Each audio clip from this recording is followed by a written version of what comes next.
Welcome friends. Today we are discussing about the communication physics course, that is our BSc Physics elective in the area of communication physics, and the most commonly used communication technique in our era is telephone.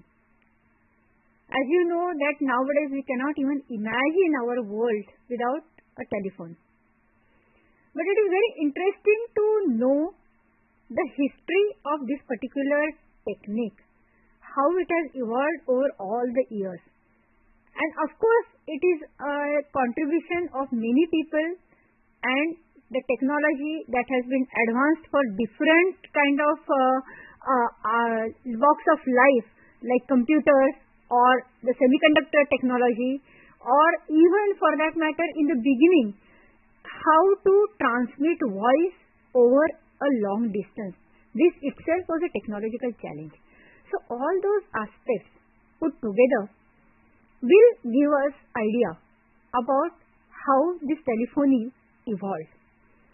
And today we will be restricting our talk mainly to the actual workhorse of this telephone, that is the exchange part of the telephony. Today we are going to take a kind of little more historical perspective of this particular technique or this communication tool. Now, as you know, historically Alexander Graham Bell was the one who invented and proved the communication of voice over a wire or in form of electrical signal. It's very interesting anecdote. They say that mother of Alexander Graham Bell was hearing impaired, and so there was no possibility of talking to her directly.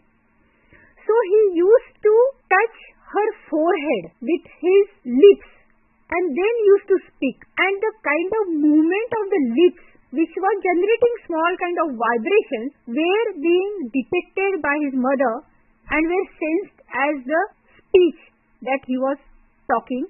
And this is the basic of the idea that he got, that the voice signal that generates the waves can be used to create vibrations in a membrane, and that membrane vibrations can then be mechanically, electronically, electromechanically, in any which way converted into signals which can be sent over the lines or electrical connectors.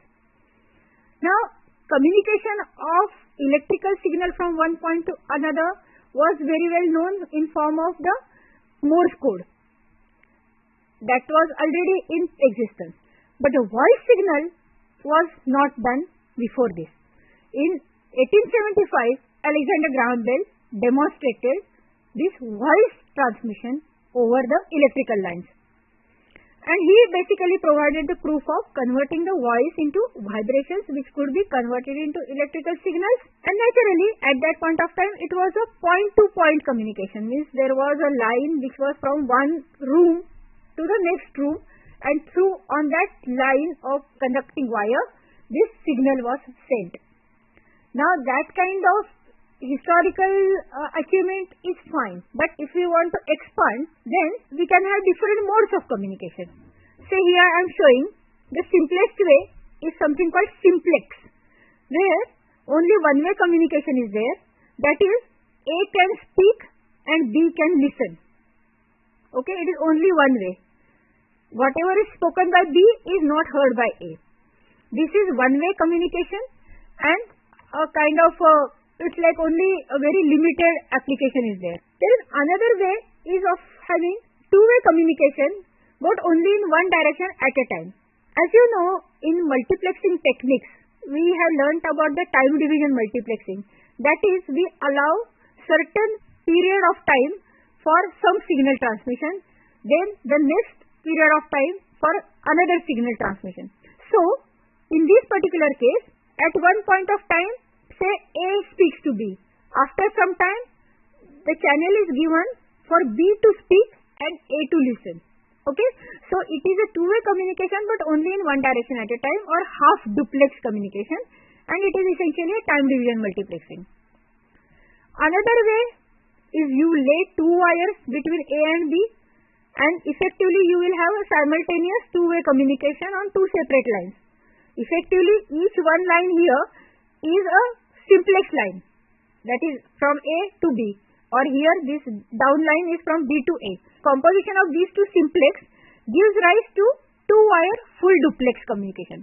That is, all the time A can speak to B or B can speak to A. They don't have to wait for each other's timings. Okay, as was the case in case of half duplex. In half duplex, one had to wait till the next person had finished speaking. In case of two-wire full duplex, we have that. Another way is you have only single wire, but you ride the signals of A and B on two different frequencies. Now, since there are two different frequencies, these two signals can very easily go without interfering with each other, and so you will have simultaneous two-way communication on a single wire full duplex. Okay, so this is a communication mode which is between point-to-point communication. Essentially, here it is a fixed line. You are physically talking of a communication between point A and B. There is a physical line between these two, and that point-to-point communication is going to take place only when that kind of communication link or wire is available. But when you have say multiple users, now in between T1 and T2, here I can have one line, or between T3 and T4 I can have a line. T5 and T6 are connected here, or T7, T8 are connected here. But with this particular network, I am not able to provide a communication between say T1 and T8, or T1 cannot speak to T7. Okay, because T1 can always talk only to T2 because of this fixed wire. Right? It is quite cumbersome, and it is the most inefficient way as far as we are concerned. But in earlier days, this was even accepted fact, because that was communication channel at least was open for the users. Now, if you have say multiple users who wish to speak to each other, any one of them, then what you will have to do in our way of the links that we have shown is that say from T1 I should have a wire running to T2, wire running to T3, wire running to T4, wire running to T5, and then it is quite possible that T1 can talk to T4 or T3 can talk to T2 at any point of time. But now if you can imagine, this is just for 5 users. You can see as many lines that we have here, like typically 10. But imagine you have 1,000 users. So how are you going to provide from every telephone line 999 lines going to others so that you will have 1,000 connections? It's going to be highly cumbersome, and this network of the wires is going to be very complicated, as well as it is not even economically viable, because you are not going to talk to all those 999 people at a time. You will be talking to only one person at a time. So all the other 998 lines are going to leave idle when you are making say the conversation with like telephone 1 to telephone 2. All other lines that are connected to your set will be just a waste. And same will be the case with all 1,000 telephone sets. So you can imagine how economically as well as space-wise and complications-wise this whole thing is unviable as the number increases of number of subscribers increases. So we should have a way, and that will be efficient way to communicate with each other without laying so many cables between the various subscribers. And this is where the idea of exchange came into existence. In exchange, what happens is that all the telephones are connected to a single point, that is a telephone exchange. Now each one of us who wants to make a call will just have to inform the exchange as to with whom you want to speak, and that exchange is the entity which is going to provide you a link between the caller and the receiver. Okay, so this is the emergence of the main concept of exchange in telephony, which has emerged as we saw because of the complexity that increases with the number of subscribers. Of course, there are certain places where we do have dedicated lines, Like there are called hotlines are there, which is a dedicated channel without interruption. Nobody else is going to have any interaction with that. Those kind of channels are available at very high important places where you cannot afford to have any other interference and instantaneous communication is necessary. But for all normal purposes, it is not necessary to dedicate and effectively waste over a period of time such a resource in form of a communication link. So, Exchange is the one that is the most common and efficient way of utilizing the resources. Now, this Exchange can have switches that are actually the heart of any telephone system. That is switching between the subscribers who want to make a call. Now, that switching can be done manually as well as automatically. And in automatic also, earlier days used to have electromechanical kind of switching, and now in the era of computers we have electronic switching. So historically, if you have a manual switching, means what? Basically this is a kind of a board where all the subscribers of that particular area or that exchange are connected on one end, and on other end also there is a dedicated line for the same subscribers. Now, whenever say T6 wants to T7, you create a link between T6 and T7 and then these two can speak.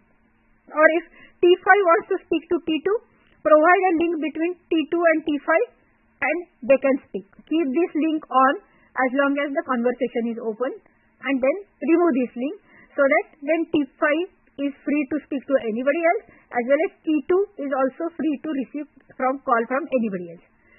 And this was done in something called manual exchange, where the telephone operator used to sit at the board and as per the subscriber's demand would put the communication link between the caller party and the receiver party. And this kind of communication actually was in existence even till early 70s. There are many places where the manual systems were quite recently they were operating. But after that, the whole thing is again becoming cumbersome when you have 1 lakh subscribers. How a single person can handle that? That is quite impossible. And so, it was like, transited to electromechanical switching. Now, in electromechanical switching, what is done is that your phone is connected to say different 10 phones using what is called a uniselector. It is a kind of a electromechanical switch, and which used to work on the basis of the number that you dial. If say you dial 9, then this wiper of this switch will go and attach to 9, and the phone that is attached to 9 will get connected to with your phone. And this could be done electromagnetically. It was not necessary to have an operator to physically put you in a connection with this subscriber number 9. This could be done electromechanically. So, this dial itself used to choose as to whether you are going to connect to number 1 or number 2, number 3 and so on and so forth. The 10th one was indicated by 0. So, this way you can make a contact with these 10 users without having any intervention from any physical or manual operator. Okay. So, this uniselector is a basic building block of an electromechanical switching system or electromechanical exchange. These exchanges were called Strauger exchanges, and they were also in use even up till late 70s at many places. Now, for example, here I had a telephone user directly connected to say number 1 and 2 and 3 and 4 and 5. But if instead of a telephone or a user, if I again attach this to another switch, which is again having say 10 possible outputs, then instead of 1 to 10, I can have 1 to 100, 0 to 99. I can have 100 subscribers I can attach to using same uniselectors in cascade mode. That at the connection of every uniselector output, instead of a telephone, I am putting another uniselector switch. Okay. So, this way you can expand the reach from say 10 users to 100 users, or put one more 1000 users and put a fourth switch and you can have 10,000 users. So this way you can expand your reach to the many more subscribers by incorporating such electromechanical switches in stages. This was the principle of the Stogger exchange. Now in this case what we used to have was called two motion selector. In this case, first is that the caller subscriber is having this kind of a vertical pad is there, and then on every vertical line, see here if you see this view, every semicircle that you are seeing here is numbered from say 1 to 3 up to 10.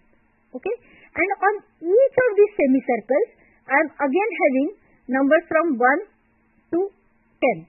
So effectively this one switch, by movement of wiper in vertical as well as horizontal, I can reach to 100 subscribers.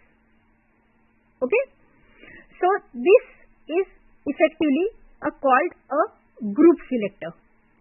Now in this particular case, for example, what I have done is that the caller subscriber is attached first to the 8th column. Here on this particular, if you see the stack, then the caller is attached to the 8th stack initially, and on the 8th stack, on this particular 8th stack, you are attached to say 2.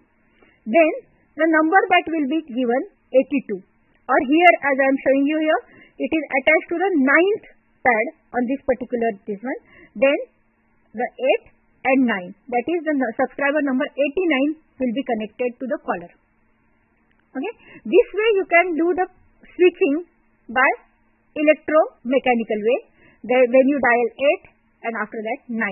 So 8 will take it vertically up till 8 and 9 will take it on the horizontal scale on the 9th wire.